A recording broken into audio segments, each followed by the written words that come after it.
ಎಲ್ಲರಿಗೂ ನಮಸ್ಕಾರ. ನಾನು ಗಣೇಶ್ ಪಾಟೀಲ್.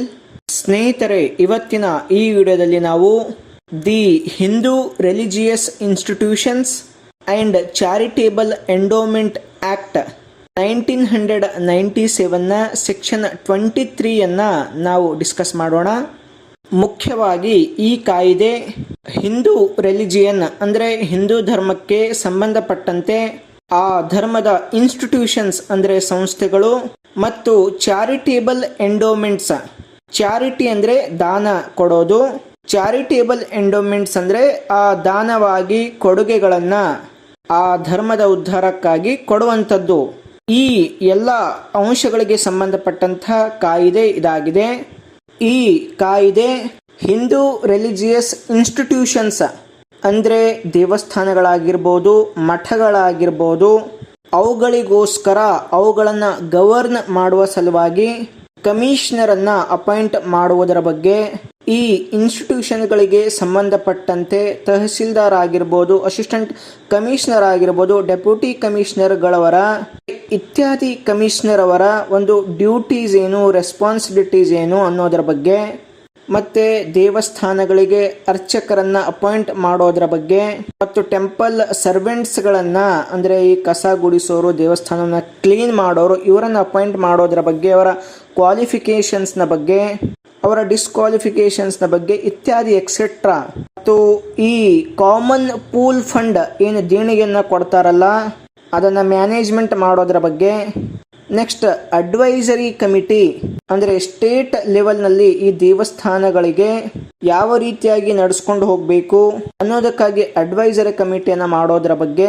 ಅದರಲ್ಲಿ ಮುಖ್ಯವಾಗಿ ರಾಜ್ಯ ಧಾರ್ಮಿಕ ಪರಿಷತ್ಗಳನ್ನು ನಿರ್ಮಾಣ ಮಾಡೋದರ ಬಗ್ಗೆ ಮತ್ತು ಕೆಲವು ನೋಟಿಫೈಡ್ ಇನ್ಸ್ಟಿಟ್ಯೂಷನ್ಸ್ಗಳು ಅಂದರೆ ತುಂಬ ಮಹತ್ವವನ್ನು ಹೊಂದಿರುವಂತಹ ಸಂಸ್ಥೆಗಳನ್ನು, ಅವುಗಳಲ್ಲಿ ಎಕ್ಸಿಕ್ಯೂಟಿವ್ ಆಫೀಸರ್ಸ್ಗಳನ್ನು ಅಪಾಯಿಂಟ್ಮೆಂಟ್ ಮಾಡೋದು, ಅದಕ್ಕೆ ಸಂಬಂಧಪಟ್ಟಿರುವಂತಹ ಪ್ರೊವಿಷನ್ಸ್ಗಳನ್ನು ಹೊಂದಿರೋದು ಮತ್ತು ಇವುಗಳ ಜೊತೆ ಆ ನೋಟಿಫೈಡ್ ಇನ್ಸ್ಟಿಟ್ಯೂಷನ್ಸ್ಗಳಿಗೆ ಬಜೆಟನ್ನು ಕೊಡೋದು, ಅವುಗಳ ಅಕೌಂಟ್ಸನ್ನು ಮತ್ತು ಆಡಿಟನ್ನು ನೋಡ್ಕೊಳ್ಳೋದು, ಹಾಗೆ ಕೆಲವೊಂದು ಇನ್ಸ್ಟಿಟ್ಯೂಷನ್ಸ್ಗಳನ್ನು ಡಿಕ್ಲೇರ್ಡ್ ಮಾಡೋದು ಅಂದರೆ ಅವುಗಳನ್ನು ನೋಟಿಫೈಡ್ ಇನ್ಸ್ಟಿಟ್ಯೂಷನ್ಸ್ ಆಗಿ ಡಿಕ್ಲೇರ್ ಮಾಡೋದು, ಹಾಗೂ ಈ ಆ್ಯಕ್ಟ್ನಲ್ಲಿ ಕಮಿಷನರ್ ಆಗಿರ್ಬೋದು, ಇನ್ನಿತರ ಬೇರೆ ಅದರ್ ಆಫೀಸರ್ಸ್ಗಳ ಪವರ್ಸ್ ಏನು, ಫಂಕ್ಷನ್ಸ್ ಏನು, ಹಾಗೂ ಇದೇ ಆ್ಯಕ್ಟ್ನಲ್ಲಿ ಈ ಕಮಿಷನರ್ಸ್ಗಳು ಇತ್ಯಾದಿ ಆಫೀಸರ್ಸ್ಗಳು ಅಂದರೆ ತಹಸೀಲ್ದಾರ್ ಅವರು ಕೊಡುವಂತಹ ಆರ್ಡರ್ಸ್ಗಳ ಒಂದು ಎಕ್ಸಿಕ್ಯೂಷನ್ಸ್ಗೆ ವಿರುದ್ಧವಾಗಿ ಅಗೇನೆಸ್ಟ್ ಆಗಿ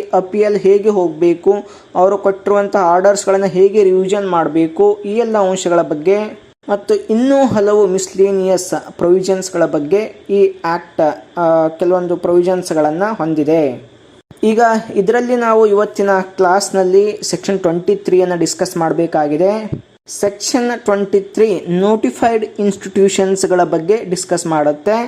ಈ ಒಂದು ಸೆಕ್ಷನ್ನ ಪ್ರಕಾರ ಸ್ಟೇಟ್ ಗವರ್ನಮೆಂಟ್ ಅಂದರೆ ರಾಜ್ಯ ಸರ್ಕಾರ ಈ Hindu religious institution and charitable endowment act commencement ಆದ ನಂತರ, ಪಬ್ಲಿಷ್ ಆದ ನಂತರ ನೋಟಿಫಿಕೇಶನ್ನ ಮುಖಾಂತರ ಪ್ರತಿಯೊಂದು ಈಚ್ ರೆವೆನ್ಯೂ ಡಿಸ್ಟ್ರಿಕ್ಟ್ನಲ್ಲಿ ಅಂದರೆ ಉದಾಹರಣೆಗೆ ನಮ್ಮ ಬೀದರ್ ಡಿಸ್ಟಿಕ್, ಆ ಡಿಸ್ಟಿಕ್ನಲ್ಲಿ ಬರುವಂತಹ ಎಲ್ಲ ರಿಲಿಜಿಯಸ್ ಇನ್ಸ್ಟಿಟ್ಯೂಷನ್ಸ್ಗಳನ್ನು ಅಂದರೆ ಹಿಂದೂ ರಿಲಿಜಿಯಸ್ ಇನ್ಸ್ಟಿಟ್ಯೂಷನ್ಸ್ಗಳನ್ನು ಮತ್ತು ಚಾರಿಟೇಬಲ್ ಇನ್ಸ್ಟಿಟ್ಯೂಷನ್ಸ್ಗಳ ಒಂದು ಲಿಸ್ಟನ್ನು ಮಾಡಬೇಕು. ಆ ಇನ್ಸ್ಟಿಟ್ಯೂಷನ್ಸ್ಗಳ ಸೋಲ್ ಚಾರ್ಜ್ ಸ್ಟೇಟ್ ಗೌರ್ಮೆಂಟ್ ಹತ್ರ ಇರಬೇಕು. ಈ ಥರ ಲಿಸ್ಟೆಡ್ ಇನ್ಸ್ಟಿಟ್ಯೂಷನ್ಸ್ಗಳಿಗೆ ಮಂತ್ಲಿ ಅಥವಾ ಆ್ಯನ್ಯುವಲ್ ಗ್ರ್ಯಾಂಟ್ಗಳನ್ನು ಪಬ್ಲಿಕ್ ರೆವೆನ್ಯೂನಿಂದ ಕಂಟಿನ್ಯೂಸ್ ಆಗಿ ಕೊಡ್ತಾ ಹೋಗಬೇಕು. ಮತ್ತು ಈ ಆ್ಯಕ್ಟ್ನ ಸೆಕ್ಷನ್ 19 ಅಡಿಯಲ್ಲಿ ಆ ಇನ್ಸ್ಟಿಟ್ಯೂಷನ್ ಅಂದರೆ ದೇವಸ್ಥಾನ ಅಥವಾ ಮಠದ ಏನು ಅರ್ಚಕರಿರ್ತಾರೆ ಅಥವಾ ಸರ್ವೆಂಟ್ಸ್ ಸೇವಕರಿರ್ತಾರೆ ಅವರಿಗೆ ತಸ್ದೀಕ್ ಅಲೋವೆನ್ಸ್ ಅಂದರೆ ಸ್ಟೈಪೆಂಡ್ ಕೊಡೋದು ಅಥವಾ ಪೆನ್ಷನನ್ನು ಕೊಡೋದು ಅದನ್ನು ಕೊಡಬೇಕು. ಇದನ್ನು Mysore religious and charitable inams abolition act 1955ನ ಸೆಕ್ಷನ್ 19 ಹೇಳುತ್ತೆ.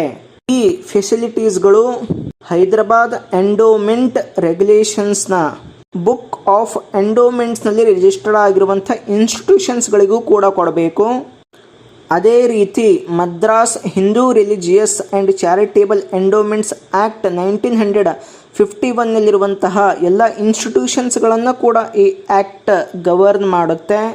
ಹಾಗೂ Coorg temple funds management act 1956ನ ಅಂದರೆ ಕೊಡಗು ಡಿಸ್ಟ್ರಿಕ್ನಲ್ಲಿ ಬರುವಂಥ ಇನ್ಸ್ಟಿಟ್ಯೂಷನ್ಸ್ ಅಂದರೆ ದೇವಸ್ಥಾನ ಮಠಗಳನ್ನು ಕೂಡ ಈ ಆ್ಯಕ್ಟ್ ಗವರ್ನ್ ಮಾಡುತ್ತೆ. ಅದೇ ರೀತಿ ಬಾಂಬೆ ಪಬ್ಲಿಕ್ ಟ್ರಸ್ಟ್ ಆ್ಯಕ್ಟ್ 1950ಯಲ್ಲಿ ರಿಜಿಸ್ಟರ್ ಆಗಿರುವಂತಹ ಎಲ್ಲ ಹಿಂದೂ ರಿಲಿಜಿಯಸ್ ಇನ್ಸ್ಟಿಟ್ಯೂಷನ್ಸ್ಗಳನ್ನು ಇದು ಗವರ್ನ್ ಮಾಡುತ್ತೆ.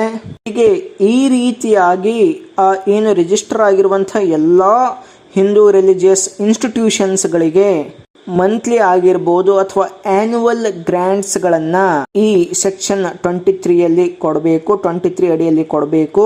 ಈ ಸೆಕ್ಷನ್ ಅಡಿಯಲ್ಲಿ ಈ ರೇಣುಕಾ ಯಲ್ಲಮ್ಮ ದೇವಸ್ಥಾನ ಅಡ್ಮಿನಿಸ್ಟ್ರೇಷನ್ ಆ್ಯಕ್ಟ್ 1974ನಲ್ಲಿ ಬರುವಂತಹ ಶ್ರೀ ರೇಣುಕಾ ಯಲ್ಲಮ್ಮ ಟೆಂಪಲ್ ಅನ್ನು ಕೂಡ ಸೌದತ್ತಿ ಇದನ್ನು ಕೂಡ ಈ ಆ್ಯಕ್ಟ್ ಗವರ್ನ್ ಮಾಡುತ್ತೆ, ರೆಗ್ಯುಲೇಟ್ ಮಾಡುತ್ತೆ.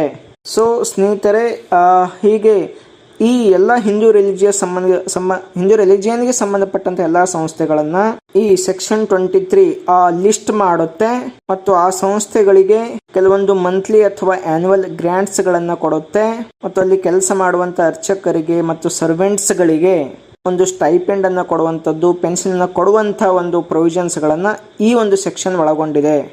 ಸ್ನೇಹಿತರೆ, ನೆಕ್ಸ್ಟ್ ಕ್ಲಾಸ್ನಲ್ಲಿ ಇನ್ನೊಂದು ಟಾಪಿಕ್ ಬಗ್ಗೆ ಡಿಸ್ಕಸ್ ಮಾಡೋಣ. ಎಲ್ಲರಿಗೂ ನಮಸ್ಕಾರ.